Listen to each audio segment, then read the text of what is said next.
We don't usually have a lot of contact with wild animals. If you don't have a pet of your own or live on a farm, the animals you get to interact with might be just birds, your neighbor's cats, or your friend's dog.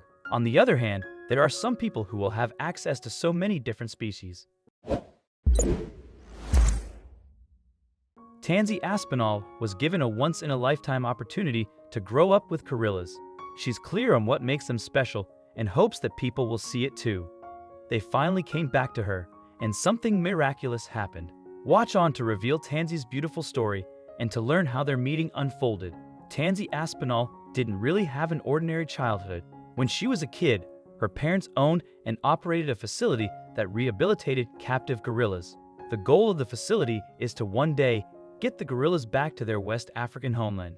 As you can imagine, Tansy's youngest years passed in such a different manner than from most of her friends. She had fulfilled days in the facility with her gorilla friends, and surely to her, the world seemed like a perfect place. However, Tansy had the opportunity to live with gorillas because of her parents. Her father, Damien Aspinall, the founder of the facility, lived to rehabilitate captive gorillas and help them lead a better life once they are released back to the wild. Damien had a very specific way of approaching gorilla. He insisted that all his staff, and his daughter as well, would interact closely with the wild animals.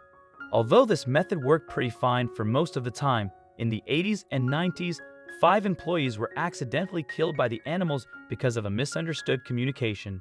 Despite these accidental attacks that ended fatally, gorillas and Aspinall's facility were quite calm.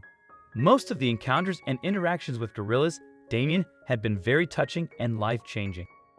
Tansy spent a lot of time with gorillas when she was still a toddler. However, although she was clumsy and didn't have coordinated movements, gorillas realized that she was only a vulnerable kid and bonded closely with her. When Aspinall's gorilla troop made of 10 gorillas were rehabilitated, it was finally the time for them to go back into the wild. Now they had to be released into the jungles of Gabon.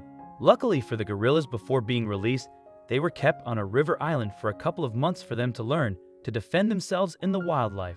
When the day for the gorillas to leave finally came, Tansy and her father were sad to see them nervously walk away into a jungle they didn't recognize anymore. They eventually disappeared in the jungle and started leading new lives in the surroundings they deserved a long time ago. Tansy grew up to be a beautiful woman. Now that she turned 25, she wished to meet her childhood friends. So, she and her father decided to go to Gabon, where they would reunite with the gorillas that they raised for such a long time. The 2 gorillas Tansy bonded the most with were named Jalta and Bims, and 12 years have passed since Tansy last saw them. However, her and her father Damien didn't expect that something else might happen on their journey to Gabon. Damien Aspinall has previously returned over 80 gorillas to the wild, and he had experience with returning gorillas to their homeland. But these 2 gorillas were a bit particular. They belonged to a big family group that was released altogether. This was a big experiment in animal rehabilitation, which is why the results of their reintroduction to the wildlife weren't really easy to forecast.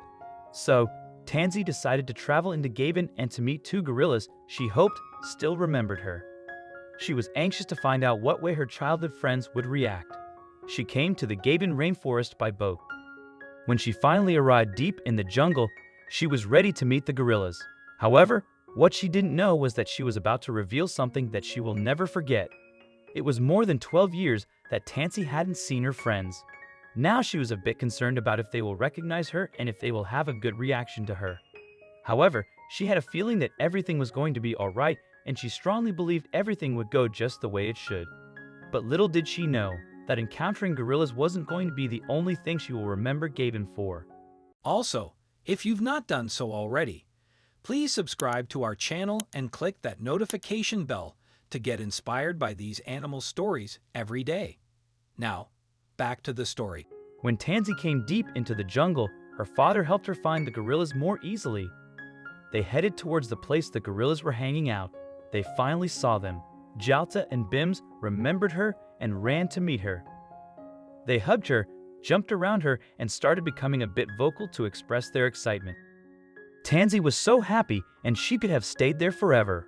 However, she had to leave, and when she was, it looked like the gorillas were almost begging Tansy not to leave.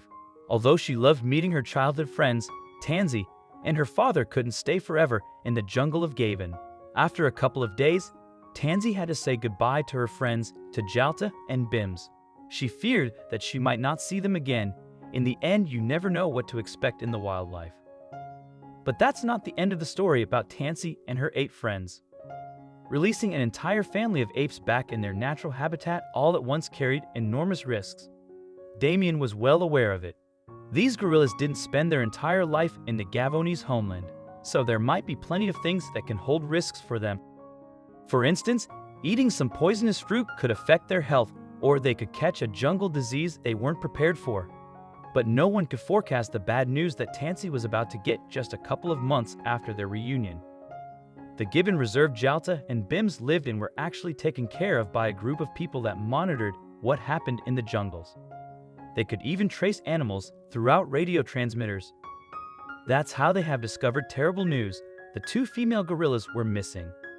First, they couldn't find them, but after a couple of days, they found their bodies. When they heard the terrible news, Tansy and her father were heartbroken.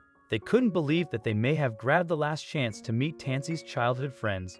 At first, they believed that gorillas were attacked by a leopard, one of the only animals that could take down a fully grown gorilla, but there were no signs of bites or similar wounds.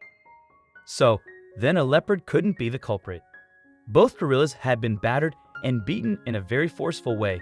Most likely the culprit of these deaths was actually another gorilla. Unfortunately, the killer gorilla didn't stop there. Soon after, more gorillas from the same family group were found dead. Another 3 gorillas were dead and the 4th one was missing. They soon found out that the victims of the gorilla rage were Jalta's 5 wives, as well as a small baby named Akko.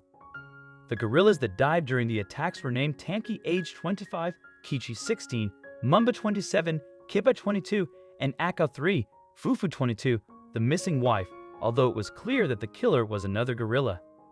Now, everyone wanted to know about who precisely is responsible for everything that occurred. They wanted to know if it was a poacher that broke into the reserve. Speculations also arose because some people believe that this could be done by someone wanting to sabotage the Aspinall's conservation project. However, it looked like Tansy and her father were the ones that knew the truth about the killer. Apparently, it was a silverback gorilla named Balmanga, one of the gorillas Aspinall's facility rescued from cruel captivity. Through no fault of his own, Balmanga wasn't taken care of enough, and as a result of being beaten as a baby, hung upside down, and being kept in a shed, he became psychotic. Tansy and her father are sure that it was his mental damage that incited him to go after gorillas. Although it is not something he chose to be, Balmanga is a dangerous gorilla that could put the jungle out of balance. That's why they are looking for a proof to realize if he is the real killer or not. If Balmanga is super unpredictable and violent, he might have to be put down. On the other hand, if he is not that violent, then they might have to remove him to some remote corner of the reserve. Tansy was really upset when she realized how happy her gorilla friends were to see her. It seems like the whole project is on shaky ground, but I think that Tansy's father will rethink releasing an entire family group at once. As we speak, the facility is looking for new ways to ensure the animals are safe and healthy once they come back home. And we're sure Damien and Tansy will do their best to provide these gorillas the best life they deserve.